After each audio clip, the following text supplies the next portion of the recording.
শুভ দুপুর বন্ধুরা, তোমরা কেমন আছো? আশা করি তোমরা ভালোই আছো। আজকে আমার দুপুরের মেনুতে আছে গরম গরম ধোয়া ওঠা ভাত। দেখো ভাতটা এতটাই গরম যে হাত দিয়ে ধরতে পারছি না।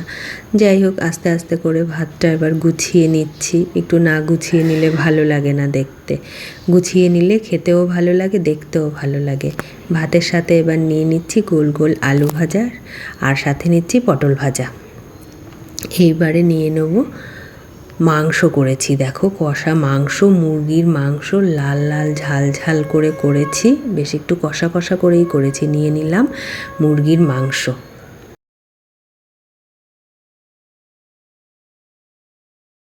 মুরগির মাংস নেওয়া হয়ে গেল।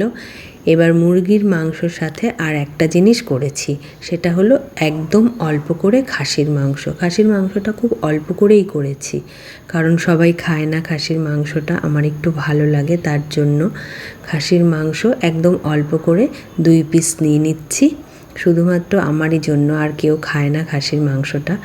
এবার তার সাথে নিয়ে নেব, মাংস যখন হচ্ছে তাহলে তো একটু স্যালাডের প্রয়োজন হয়, তার সাথে নিয়ে নিচ্ছি স্যালাড।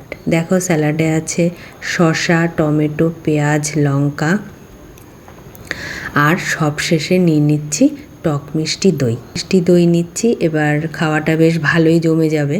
তোমরা জানিও কমেন্ট করে আমার দুপুরের খাবারটা আজকে কেমন হয়েছে।